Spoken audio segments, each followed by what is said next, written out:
work and move things, especially my finances, to be able to provide for us a place to even stay, and I mean, I'm not ashamed to say, because it's a testimony, there's been a point since I've been here, we couldn't pay rent, have had to rely on other people, of God's kindness through other people, to be able just to have a place to lay our head. Mm-hmm. And we have watched it. We have watched God provide every dime that we've needed, and has opened up every door. But that's what brought me here. And like I said, I'm very passionate about the ministry and about these girls. I pass out flyers, which is how I met Fritz to begin with. Pass out flyers and talk about the ministry and sell baked goods to be able to fund the things that we do in the ministry, which is how I met him. And and I've talked to probably thousands of people so far, and I'm from a small country Georgia town. Everybody's so nice and pleasant, and and then you come to Florida. No, yes, we give you the shirt off their back, and and that's just how I was raised, and that's where I come from. And then I come down here, and people are like that. They're not like that. And so it was a huge eye-opener. Just FYI, It's not the Florida people. It's the transplants from other places. Florida people are good people. They're good people. Well, it is clearly a melting pot. But it's been crazy. It's been a crazy journey so far. I have been, I was like, well, Lord, you sent me down here. Let's, I'm so gung-ho. Let's do this.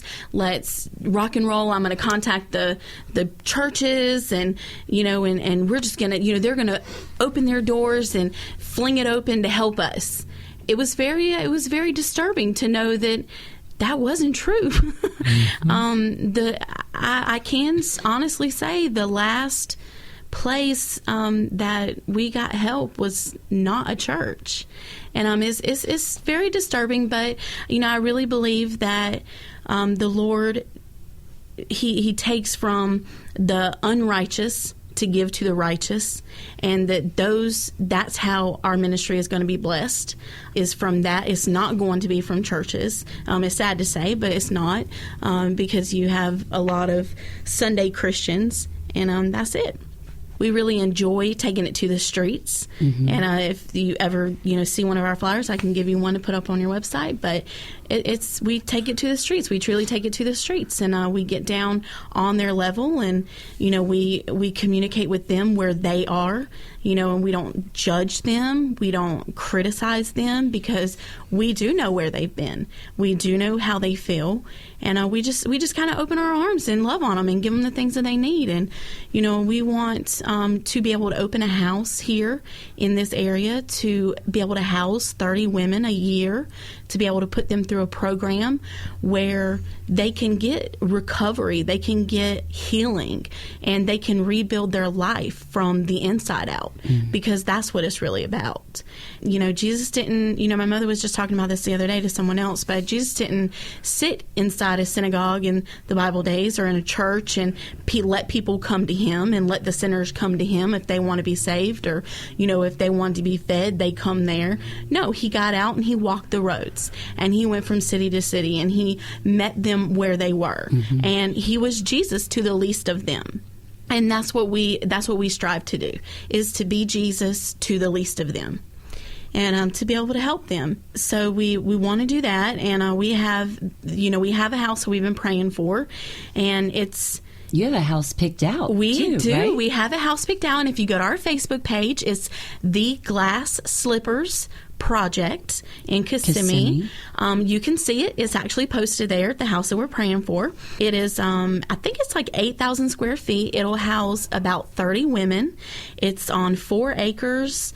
It has everything. It has a swimming pool. It has a gym. It has tennis. It's in a gated community, so that we can provide safety for these girls. One of the things that when I spoke with your mother about is I was really impressed with the fact that you were taking women from one county, right, putting them in another county, right, and then your ministry is out of yet a different county. And I thought, wow, that is awesome. Well, we are going to be rocking the whole state of Florida before it's over with, so we're trying to really get around. But it has to be that way for the safety really of the ladies that you're taking off the street. Absolutely, their safety is top priority.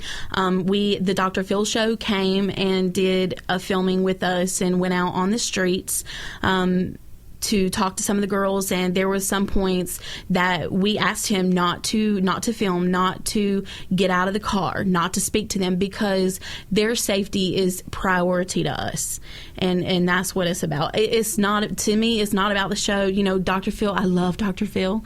You know, he's amazing, but regardless, there's nobody coming before these girls. You know, no TV show, no nothing is going to sacrifice their safety at any point. And so that's our top priority. And yeah, so it has to be outside the city. It will never be a revealed location to anybody other than, you know, the staff that's there providing services and stuff. But it has everything, and a lot of people that I've talked to, they're like, really, you know, do they need all that? I mean, they're coming from the streets, you know, so they really would be glad, you know, just to have a place to lay their head. Well, my thing is we're supposed to be Jesus to the least of them. So I feel like, you know, we're there to provide them, you know, with the stepping stone that they need to regain their life back, mm-hmm. and to make them whole, and to show them how good the God is that we serve.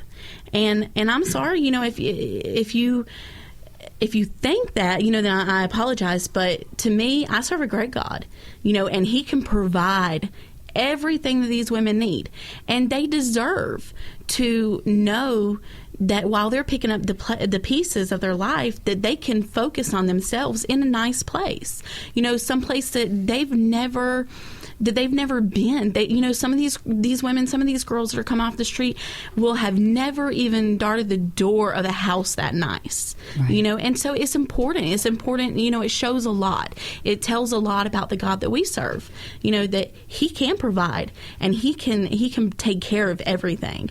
And so it's important for these girls to live in a place like that. And first of all, the safety, you know, that place would provide, mm-hmm. is the main. I'm on their Facebook page, and I'm looking at a picture of the house, and mm-hmm. man, it is beautiful, immaculate. It's amazing. It's gorgeous. And it would be just like the Father to provide something That's right. that nice. That's right. You yeah. know? I mean, it's not nice as in gaudy. You know, it's, a beautiful I don't know, place. it's like a ranch-style yes. house. Mm-hmm. So it's beautiful. Yeah, and so with that, we've lined up a lot of people. We have my husband is a certified personal trainer. So he is volunteer his time a few times a week. He's also a black belt in Kempo martial arts. And so he has volunteered his time when we get the house open to be able to come over and teach these women fitness, aerobics, and self-defense. Self-defense. So Amen, that they will never have to be in the situation that they're coming from. And I just want to say, you know, people might have judgments of women of the streets, mm-hmm. and I almost became a prostitute when I was 14. Mm-hmm. I lived on the streets, and it was so easy to get wrapped up into. Right. I was because you're just trying to survive. I was living on the streets, and there was this woman who befriended me, mm-hmm. and she said, "You can come. You and your friend Kathy can come stay at my place, rent free. Don't worry about it. You can pay me rent, you know, once you get jobs and blah blah blah blah blah." And so we stayed there for about 2 months, and it was a beautiful house, mm-hmm. baby grand piano in the living room. I mean, gorgeous house, and I never asked her really what she did for a living. I was 14, you know. Mm-hmm. She finally said to me one day, she said, you owe me rent. You owe me big time. And I said, well, yeah, I told you when we get jobs, we'll pay you, blah, blah, blah. And she said, I know a way that you can make money. And she said, I want you to be a prostitute. And I was like, what? And she said, the guy that comes and picks me up in that Rolls Royce, what do you think? Like, how do you think I had, And I had never put it all together. But here, I was indebted to her, not even realizing that what I was getting into, I guess you would say. And it was very difficult to break away from that. And for that, so I can see how easy it is to fall into something like that, and what a trap, an entrapment that it can be. Right, and especially if you're hooked on drugs, first, and then you're just trying to do whatever to get I'm your next. I'm in recovery now 26 years, but I was in congratulations. drugs. Thank you. So yeah, it is easy, and in this area that we're in, it's totally mind-boggling the things that go on, and because it's such a controversial issue here because of Disney and Universal and all of the theme parks, and this is supposed to be the happiest place on earth, but on that back street you have people that live their worst nightmare every day. Orlando, Central Florida area is the third largest in the nation for human trafficking. A lot of people don't know that. And there's, right before we got down here, there was, my mother was going to a church, and there were two children that were running down the street, and their mother had sold them into prostitution, as a child. One was 9 and one was 11, and I've talked to thousands of people since I've been here, and they're like, what? No, how does that happen? Why aren't the authorities called? What are why isn't nobody doing about this? Because everybody's turning a blind eye, and it really takes people like us that don't mind getting dirty, and going to the streets and and dealing with the issue, because we don't have a nice cushiony office that we can sit back from and just tell everyone else what to do or what to believe or what's really going on. We're actually on the streets with these girls. We know them by name. We can pick them out. We see them all the time. And so we want people to be aware of the situation, what really goes on here, what really is happening, all over the world. That is what really is going on, and to be able to provide help for these girls and for these women. We can't. Our facility won't house minors, but if we can get them off the street, then they can be taken care of. You can find a place for them. And it's easy to, that they're just selling their kids, because they're hooked on drugs. They don't know what's going on, and it's easy because the state is, especially like with foster care and stuff, they're so backed up. They don't have enough foster parents to house all these kids. And so they let whoever, the parent that goes up there and says, hey, I can't take care of my kid no more, but my friend, Joe here, he says he can provide a safe providing, home for him so he can have them.